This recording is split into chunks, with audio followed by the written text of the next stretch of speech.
Naitwa Pastor Samuel Lokoro. Mimi ndio patron coordinator ya jamii ya Waturkana Isiolo County. Siku ya leo tumeweza kuja hapa kwa sababu ya yale maneno ambayo tumeona yanaendelea katika kaunti yetu ya Isiolo. Mimi kama mtu kwanza ya usalama, kuna mambo ambayo tumeona juzi ambayo haikutufurahisha sisi kama.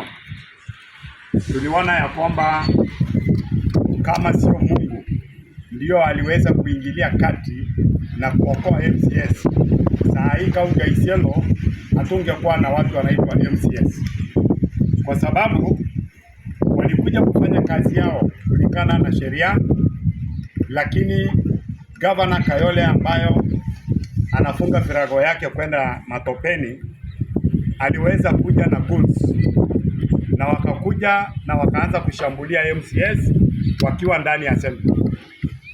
Na hiyo kitu haikutufurahisha kwa sababu pia pale kulikuwa na taasisi zote za usalama, na tunashindwa ya kwamba hawa goons waliweza kufunguliwa hadi mpaka wakapenyeza kuingia mpaka ndani ya assembly na kujaribu kufanya maafa. Kwa hivyo hiyo kitu haikutufurahisha sisi kama jamii ya Isiolo na kama pia jamii ya Waturkana. Kwa sababu gani? Kuna sheria ambayo Kayole anastahili aheshimu. Wale ambayo wako na nguvu ya kutoa governor au kuimpeach ni MCS. Na MCS wetu wa Isiolo wamempatia Kayole muda mrefu sana, lakini hakubadilika. Ikawa pesa yetu ya kaunti ya Isiolo hatujui inaenda wapi. Hakuna maendeleo yoyote ambayo Governor Buyo ameweza kufanyia watu wa Isiolo. Na ndiposa MCS waliangalia kwa undani, wakaona ya kwamba lazima waajibike, wafanye kazi yao, waweze kuokoa kaunti ya Isiolo. Na ndiposa walikuja pale kufanya kazi yao.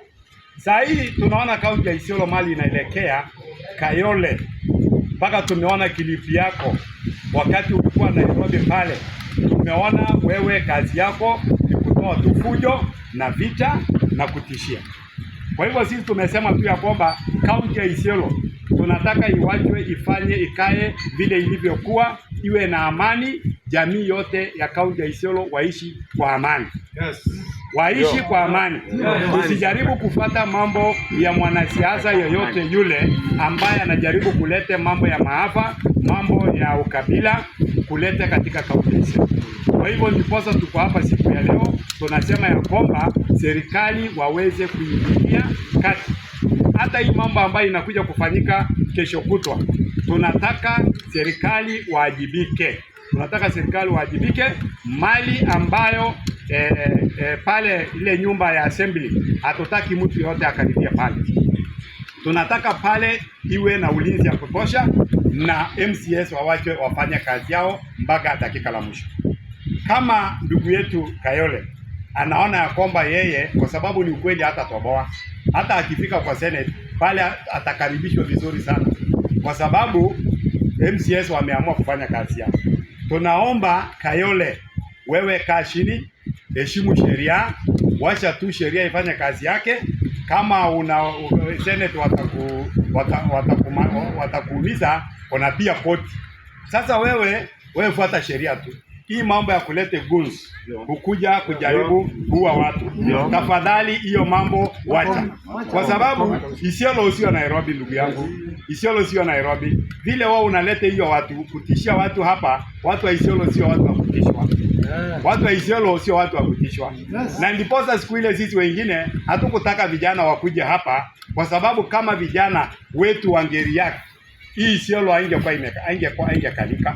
Tunajua Waborana wako na vijana yao, kila jamii iko na vijana yao. Vile ulete hiyo vijana yako kutoka matopeni kuja kufuruka kaunti ya Isiolo, kama vijana yetu pia hizo jamii nyingine yote wangeamua, ingekuwa pia ni shida. Lakini sisi ni watu tumeamua kufanya usalama. Tunasema kwamba vijana yetu wakae, wawache sheria ifanye kazi yake. Langu lingine ambayo nataka kusema, nataka OCS wa Isiolo ambaye alikuwa pale siku hiyo, county commander pia OCPD hatukufurahia vile mlifanya kazi, hatukufurahia kabisa. Sisi hatukufurahishwa na vile jinsi mlifanya kazi, kwa sababu mlionekana wazi kabisa kwamba mnaegemea upande moja.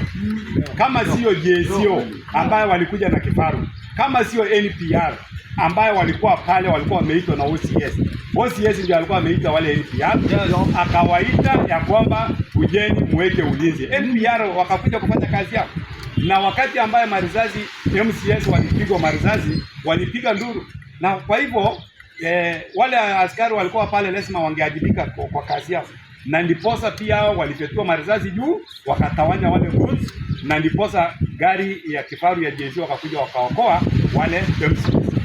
Na hata MCS wametoa statement yao, wamesema kwamba kama sio wale NPR na wale ambayo JSO hawa sahi wangekuwa. Kwa hivyo wewe OCS na OCPD ambayo mumetumiwa na Kayole, Kayole amekuja ameandikisha statement ya kwamba wale NPR sijui wanyang'anywe bunduki, sijui wafanywe nini, kwa sababu wale wao ulete huko upande ile ya Chapakarisa, uliwalete kukuja kufanya nini? Kupiga watu. Lakini tunashukuru mkono wa sheria iliweza kuwanasa na wakaweza kufanya nini? Wale walikuwa wanakuja kufanya uhalifu. Sasa tunashindwa NPR na wale goons. Tunataka tujue tu hapo NPR na wale goons ni kina nani wanastahili kushikwa na kushtakiwa. NPR au bunduki ile NPR ni bunduki ya serikali, na ile bunduki ambayo ni haramu ambayo ilikuja pale kwa assembly na kufanya mambo ambayo stahili, ni nani hapa na makosa? Kwa hivyo tunaomba serikali Murkomen, tafadhali okoa kaunti ya Isiolo. Okoa kaunti ya Isiolo kwa sababu governor anataka kugonganisha kaunti ya Isiolo. La mwisho nataka niambie wandugu yangu wa Borana, wandugu yangu Sakuye, wandugu yangu